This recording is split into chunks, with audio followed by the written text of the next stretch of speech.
అదే RTV app వార్తల్ని క్షణాల్లో చదివే అవకాశం ఉంటుంది. ఒక న్యూస్ పేపర్, ఒక టెలివిజన్ ఛానల్ మీ చేతుల్లో ఎప్పుడూ ఉంటాయి. ఈరోజు పునూరు మండల ప్రజలందరూ కూడా ఎప్పుడెప్పుడు అని ఎదురు చూసే రోడ్లు కొత్త నుంచి ఎదురు చూస్తా ఉన్నారు. ఆ యొక్క రోడ్లు ఈ రోజు నూతన ప్రభుత్వం ఏర్పడిన తర్వాత ఆదేశాలు ఇచ్చి మండల ప్రజల కోరిక నెరవేర్చే దాంట్లో భాగంగా ఆ రోడ్లు తీసుకొచ్చింది. ఆ రోడ్లకు సంబంధించి 10 నెలల నుంచి కూడా పనులు జరుగుతా ఉన్నాయి. దాంట్లో భాగంగానే పనులు మాత్రానికి రోడ్డు తవ్వడం మాత్రం చాలా వేగవంతంగా చేశారు.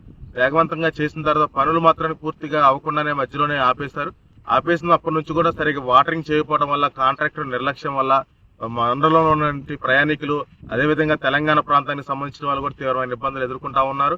ప్రధానంగా ఈ ప్రాంతానికి సంబంధించి ఇసుక ర్యాంపుల నుంచి కానీ, అదేవిధంగా దగ్గరలో ఉన్న ఐటీసీ నుండి కానీ వచ్చే వెహికల్స్ ముందుగా లారీలు వెళ్ళినా, బస్సులు వెళ్ళినా కూడా తర్వాత వచ్చేటువంటి చిన్న వాహనాలు ఏవైతే ఉన్నాయో, 2 వీలర్స్ కానీ, కార్లు కానీ, ట్రాక్టర్స్ సంబంధించిన వెహికల్స్ కానీ ఏ వచ్చినా కూడా తీవ్రమైన ఇబ్బందులు పడుతూ ఉన్నారు. ఆ దుమ్ము అధికంగా లేవడంతో వాళ్ళు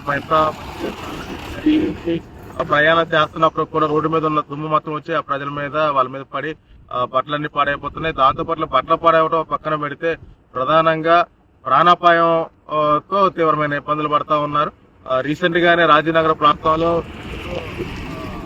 లారీ వెళ్తూ ఉంటే వెనకాల ట్రాక్టర్ వచ్చింది. ఆ దుమ్ముకి ఏం కనపడక ఎవరికైనా ఏదైనా ప్రమాదం జరిగిద్దామన్న భయంతో ఆ డ్రైవర్ బ్రేక్ వేయడంతో ట్రాక్టర్ వెంటనే అప్పటికప్పుడు బ్రేక్ వేయడంతో పక్కనే ఉన్న లోయలోకి దూచిపోయింది. అప్పుడు అకస్మాత్తుగా వెంటనే డైరెక్టర్ ఎలక్ట్ అయ్యి వెంటనే పక్క దూకడం వల్ల ప్రాణాపాయం తప్పింది. ఇటువంటి పరిస్థితులు రోజు కూడా మండలంలో చూస్తానే ఉన్నాం. ప్రయాణికులు అందరూ ప్రయాణం చేయాలని చెప్పేసి అంటే బిక్కుమంటూ పాటలు పడుతున్న పరిస్థితి కనపడతా ఉంది. నిరంతరం కుకునూరు మండల కేంద్రానికి పనుల నిత్యావసర సరుకులు నిత్యం ప్రతిరోజు కుకునూరు వెళ్లాల పరిస్థితి వస్తుంది.